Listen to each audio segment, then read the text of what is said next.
windy, we are out walking, and we've tried to pick the perfect opportunity to start filming, but I've got no idea till we record the footage whether you can hear us or not. Out in the country and all that. Jack, do you want to? Because I've got longer, stronger arms. We basically just thought that obviously it's all lovely to be on the go doing stuff and doing new exciting things all the time, but that isn't real life. No. And unfortunately, you know, sometimes you do just chill, and being the weekend the only time that we see each other, we don't want to be on the go all the time. We do just want to have a little bit of a chilled one, which is what we've done this weekend. So yeah, my brother came around yesterday and was doing a few jobs at home for my mum, so just putting up some shelves in the kitchen, replacing a few bits out in the garden. So we were helping him. We weren't helping, we were the moral support team, basically. We were like passing him little bits here and there. And we had a barbecue, we had a little and stuff, and then we had a takeaway as a family. So, you know, all things that we wouldn't really film because we know that, like my mum, for example, doesn't want to be online and stuff, and today we haven't really done much either, so yeah, just, you know, I think it's easy to, you know, say you're going to film everything you do, but sometimes there just isn't anything interesting to film, you know, and sometimes it is nice to just have a bit of time away from the camera. You know, you don't want to have your whole, as much as you want to give a broad perspective of like what we do. If there's nothing going on, you know, what's the point? There's no point faking it. There's no point just filming us like, oh look, we're about to have a little nap. We're literally almost in the verge. Yeah, I know. It's really hard to walk and film. So I thought we'd just give you a catch up basically of what's been going on. Yeah, the last couple of weeks. Lately, and just keep it more of a sort of chatty and chilled video. Yeah, so obviously it's now, you know, getting on into spring. Hopefully you would have seen the couple of videos I had of my test with the Super Trofeo, and then Let me know if you want me to. No, it's fine. Hold it. And then also the Livigno video. I appreciate, you know, that it was one of those. It's actually very difficult to do a video by yourself like that, because there's times where I'm obviously working and doing stuff and you want to get loads of footage, but it's actually quite hard because you're also trying to do a job. So hopefully, if obviously as and when get a race deal sorted, you know, I have my camera lady here to film behind the scenes when I'm busy. So actually that leads in nicely to where we're at. So obviously a few weeks ago you mentioned, didn't you, that you so obviously in the test video I would have mentioned that, you know, hopefully we'll sort the deal and all that. The potential teammate had a test with a couple of other teams and has ended up signing with those other teams. I think just the problem is with motorsport is, and with everything to do with any sport, and like when on the commercial side, is when you've got companies or whatever sponsoring you, you know, and you're bringing money to a team.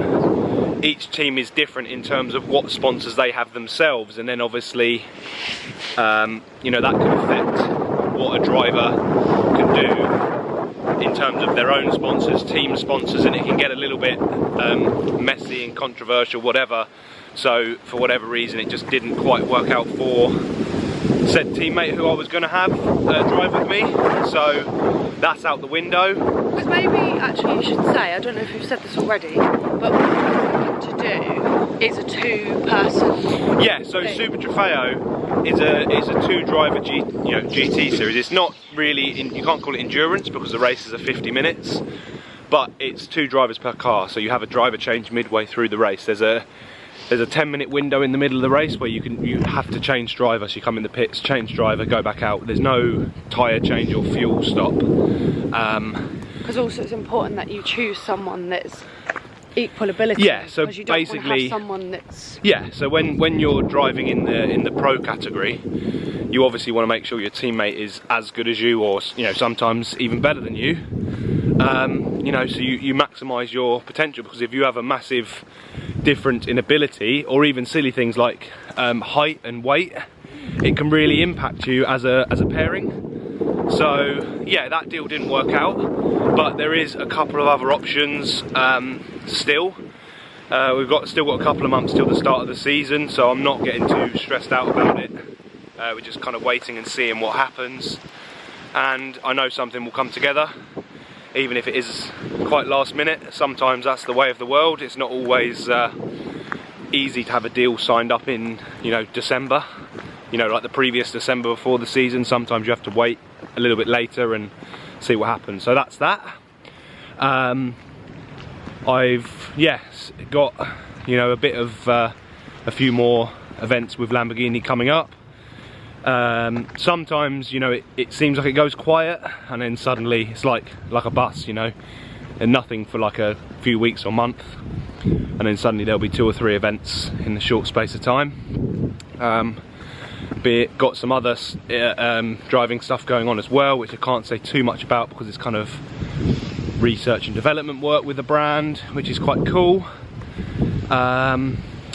So yeah, and obviously in between all that, just kind of working and training, trying to stay fit and everything, you know, being prepared for the season when it does eventually come round. Because now it's easy in December when you're stuffing your face with pigs in blankets, you know, you say, oh yeah, I've got, you know, 4 months, 3 months, 4 months, but suddenly when it's like 2 months, 1 month, you know, you haven't got that much time to get in shape and lose the extra pounds. So anyway, that's enough about me. More about us again. Okay, sorry about that. Hopefully it's a little bit less windy. So yeah, as we were saying, the plan was always to buy in the next couple of years, but obviously mortgage rates went extremely high at the end of last year, and they have been talking in the media at the moment, and obviously over the last few weeks about them rising even more, and just the general uncertainty with everything, you know, the cost of living. Yeah, I feel like ever since COVID and the war in Ukraine, just kind of since 2020, things have just gone a bit crazy. So we've been keeping an eye on everything. God, I look like a boy, surprised by my hair. Yeah, we've been keeping an eye on everything, having a little look, and the mortgage rates have actually stabilised a little bit. So yes, they're slightly high, but it's not unmanageable. And by high, that is obviously high as in relation to what it was 2020. Yeah. When they're never, or at least not for a very long time, going to go back to those rates. Exactly. You know, we've spoken to a mortgage advisor, etc., and these are kind of like how they used to be before it crashed massively. Yeah. So obviously it's just about getting used to the new norm. But basically we thought that we would start looking at houses to basically see what we do and don't like, what's out there, house prices, you know, keep an eye on when people are reducing the prices, when new properties come on, speaking to estate agents to obviously find out what their perspective is on the market. So that's another reason why we haven't been posting an awful lot of what we've been doing, because behind the scenes we have been viewing properties. Some of it's under wraps and it will come out soon. So obviously we haven't filmed that, which will come out in the future. Yeah, I think the thing is, we've kind of the last 6 months to a year, kind of both of us look on Rightmove. You know, you find a few, you think, oh, that's nice, this is nice, but you know, you set your criteria and you set your price range, but if you don't know how much you can borrow, then you're kind of wasting your time. You're getting your hopes up for nothing. So we kind of took the next step to get in touch with a mortgage advisor, kind of work out what we can actually borrow, sit down together, talk about what we want in a house, what we both want, what we need, what we feel we need, what maybe we're prepared to sacrifice. And then from that, we've kind of not just booked loads of viewings, we've kind of, you know, so far been for 3 or 4, I think, 3, 4, 5, something like that. Yeah. You know, just looking and thinking, right, that meets, you know, 70–80% of our criteria, let's go and have a look. So yeah, you know, it's early days yet, but we're kind of taking that next step. You know, this year, in a few months, we'll have been together 3 years. I like to think we're both fairly serious, you know. Big commitment for Corinne, obviously moving away from her area. But you know, we obviously spend pretty much every weekend together unless I'm away doing business. Although we're only 24, I feel like we're both quite similar in the sense that I don't even want to say boring, but we don't really go out drinking. Like, don't get me wrong, I love a couple of beers, I love a nice glass of red, I like a nice gin. You know, I sound like an alcoholic now, but you know, we're not big into the party scene. Like, we don't really have a big group of friends that we go out with like some people do. Really know me. Yeah, basically we're kind of, so back round to what I was saying, we are losers. No, all joking aside. No, you know. I think we're just at that point now where we'd rather invest our money into something that's gonna, you know, benefit us. What is the point in going out every weekend, spending hundreds of pounds? It doesn't interest me. When everyone knows how hard it is to get on the property ladder, so why would you make it even more difficult for yourself? Yeah, and we're both fortunate enough, we live at home, we've had a good chance to save. And also, we do live 100 miles away, so to see each other, it's 200-mile round trip. Yep. And it has to be a whole weekend. And it does get, you know, a little bit of a slog. Yeah, especially in the winter when it's dark and cold and rainy, and you get home and it's dark, you get up and it's dark, you know. So and then also you're always tired, even though now compared to when we were first together we leave a lot earlier on a Sunday night. By the Monday morning you're knackered. But we just feel like it's the next step for us, but we're not rushing into anything. No. We're just keeping our options open, having a little look, but seeing what's out there. As we say, that's another reason why we've been a little bit quiet, because we don't want to be, you know, filming anything that's not worth anyone's time, but also it's a lot for us to take in and think about, so look out for those videos in the future. We're documenting the journey, and then as and when we find somewhere, obviously there will be maybe a bit of a series of videos or one big video, you know. Well, you know, I don't know, I forget how much we film, but you know what I mean. It's moving series, because everyone process knows of how everything. much fun it is to watch someone pack up and unpack all their stuff. Yeah. Exactly. So yeah, that's where we're at. Just a little we'll update. keep you updated with how we get on. Well, maybe we won't, but you'll find out in the future. Yeah, I think once, as and when we find somewhere, then we can start, you know, sharing stuff. But until then, it's a bit pointless. There's no point saying, oh, we went and saw somewhere today. But you know, if you're not going to buy it or you don't buy it, then you're kind of what's the point, you know? So that's where we're at, really. Just so we like we say, come back round. We're just on a walk. We had a spin at the gym this morning. The gym at Corinne's is going to be shutting in the next couple of weeks because they're doing a big renovation for 1.5 years.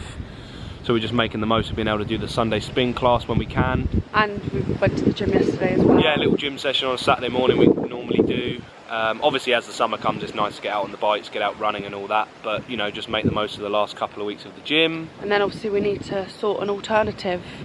Jack's alright because obviously he's got his home gym set up at, back at his house, and we do have a small setup at our house, but my mum is a dedicated Sunday morning spinner, but there isn't going to be one, so it's going to be a case of cycling on the road, find walking, something else. But yeah, so that's another kind of sad update really, because obviously it'll be great when it's done, because I think they're spending 8 to 10 million on it, and it's going to have, you know, state-of-the-art everything, but it's going to be closed for 16 months.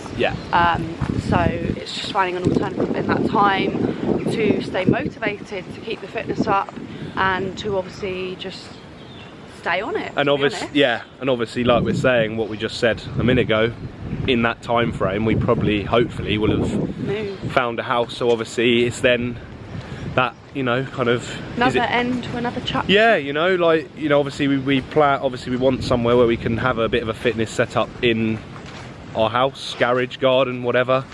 But obviously, you know, it's been really nice to use the gym. I appreciate being able to come up here and use the gym up at Corinne's. It's quite nice to mix it up, use the cable machines and stuff. So yeah, I don't know, I feel like it's all happening, all change. 2023 is the year of change and exciting times. And change doesn't always have to be a bad thing. No. Remember that. I think people get scared of change, people fear change, but I think change is good in all senses, whether it's clearing out your wardrobe, you know, painting your bedroom, painting your house, you know, just, silly little things like that, you know, just trying to get fitter, lose a bit of weight, whatever, be a bit healthier, whatever you eat, and anything, you know. Drink more water. Yeah. All you girls out there. Yeah. I feel like I'm definitely guilty for it, and I know a lot of people are. You need to look after yourself. Yeah. So, change is good. It's exciting, and I think it's something that people fear because it's the fear of the unknown. Sometimes, but you've got to embrace it. I don't know how we've gone from talking about what we're doing and up to and what's coming up to being motivational, but yeah, anyone out there who needs it, stay positive, embrace change, make changes. You know, it's bad to get stuck in your ways and in routines, as we're guilty for it. We're very routine driven people, but you have to mix it up. Mainly because we just have to maximise our time, so having a routine makes it easier. That we can do everything. Yeah, I hope when we do live together we can be a bit more spontaneous. Oh yeah, spontaneous. With, it's a big word. for a simple man like me. But you know, with doing stuff and going places and whatever, just everything. So yeah. But also, I think another thing. There we go. Another thing is just the last thing. If there's anything that anyone actually wants to see from us, from the things that you've seen that we have done. Yeah. If there's anything that you thought, oh, I want to see more of that, or less of that, or more of this, or oh, you haven't actually done this yet. Something that we do want to do in the future is, you know, like some food challenges and tasting new foods and stuff like that. So that is going to be in the pipeline. But yeah, so I think we're just waffling now. Yeah, we are. So thanks for watching this little life update. Yeah, hopefully see you guys onwards and upwards into 2023. Yeah. Bye. Bye.